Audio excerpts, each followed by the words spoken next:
ఎందుకంటే వాళ్లకు నేరాలు ఎట్లా చేయాలి, ఎట్లా ట్యాప్ చేయాలి అనే దాంట్లో పర్ఫెక్ట్గా వాళ్లకు అవగాహన ఉన్నది.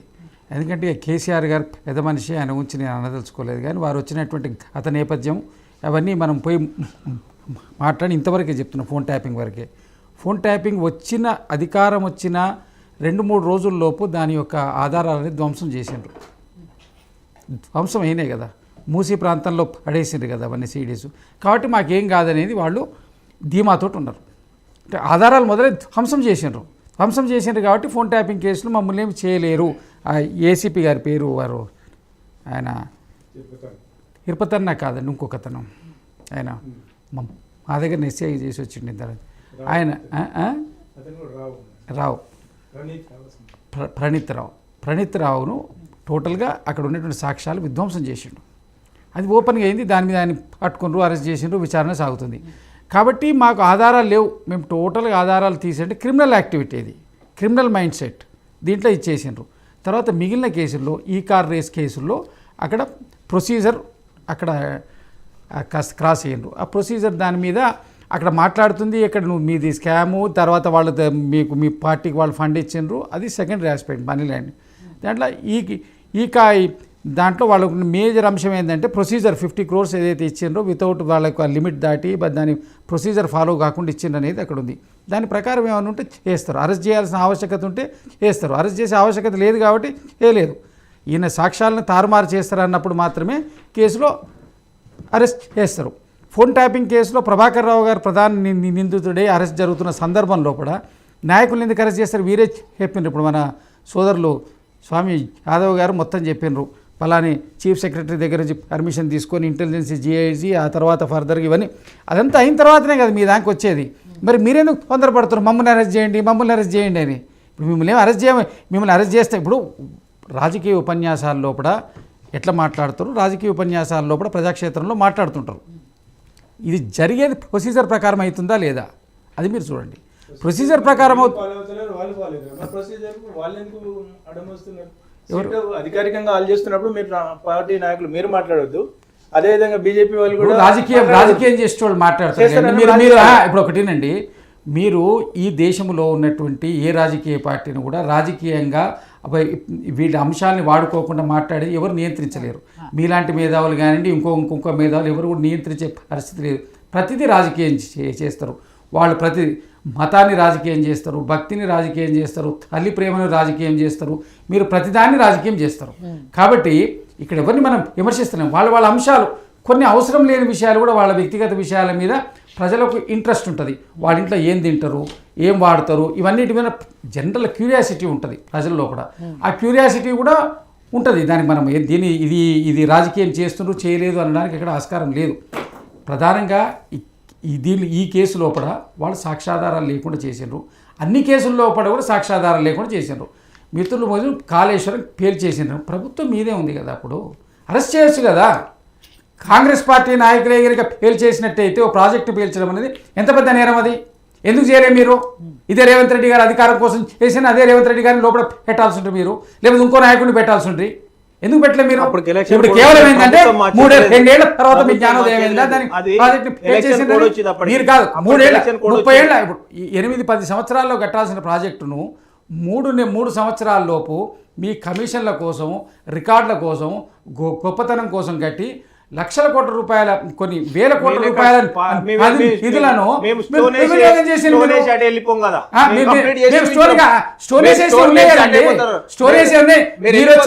ఇంకోళ్ళు వచ్చినా ఉన్నాయి.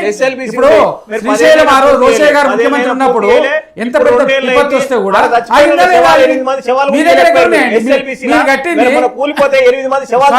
మీరు మాట్లాడుతున్నప్పుడు నేను మధ్యలో రాలేదు. మీరు చేసిన ప్రతి విమర్శ మేము ఉన్నాం.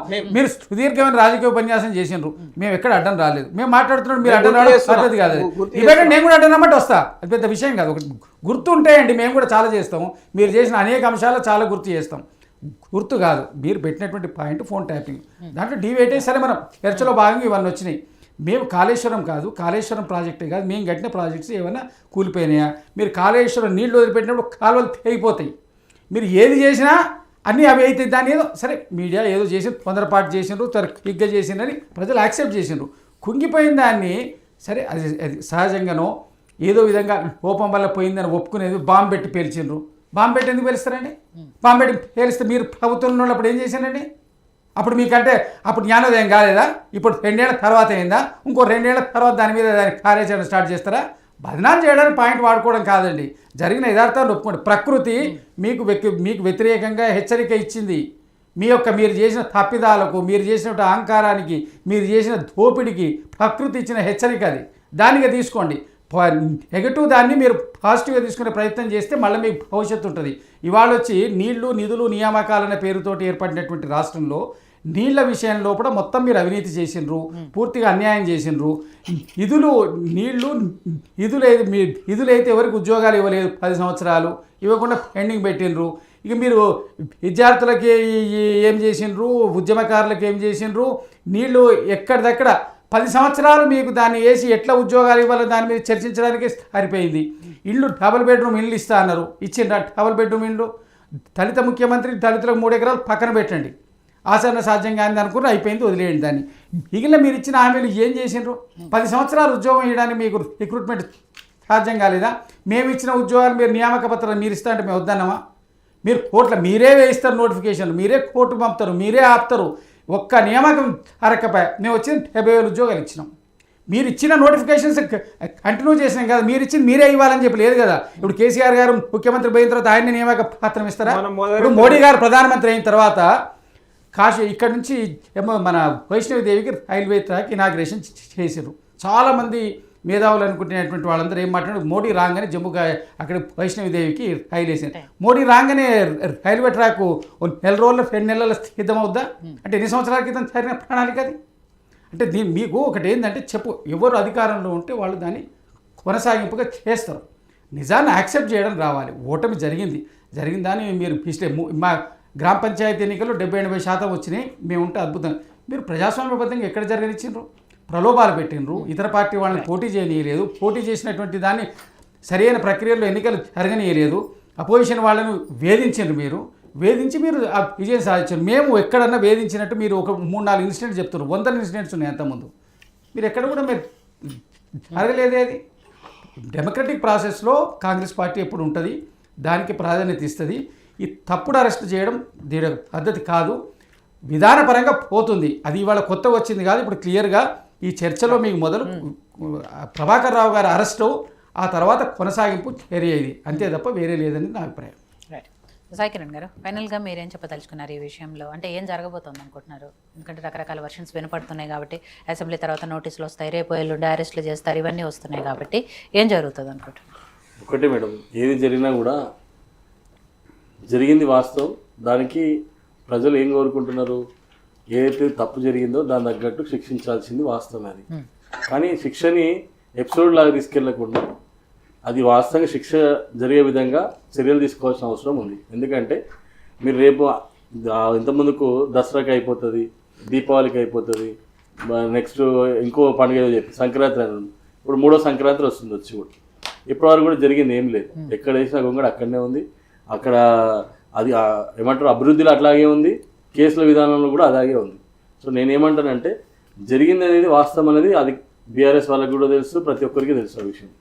అందరూ ఎన్ని వేల మందిని ఇబ్బంది పెట్టారు, సినిమా వాళ్ళని ఏ రకంగా ఇబ్బంది పెట్టి ఏ రకంగా వాడుకున్నారు, మరి బిజినెస్ వాళ్ళని ఏ విధంగా ఇబ్బంది పెట్టి ఏ విధంగా వాడుకున్నారు, రాజకీయ నాయకులని సొంత ఎమ్మెల్యేతో కూడా ఏ విధంగా బ్లాక్మెయిల్ చేసి వాళ్ళకి బయటికి పోకుండా వాళ్ళ బిజినెస్ మీద వాళ్ళ అన్ని తెలుసుకొని వాళ్ళు ఏ విధంగా ఇబ్బంది పెట్టాలో ఆ విధంగా ఇబ్బంది పెట్టారు. కాబట్టి ఆ పాపం దానికి 100% ప్రభుత్వాన్ని కోల్పోయారు. ఇప్పటికైనా వాళ్ళు దాన్ని జ్ఞానోదయం తెచ్చుకొని దాన్ని బయటికి వచ్చి తప్పు చేసిన దాన్ని తప్పు చేసినట్టు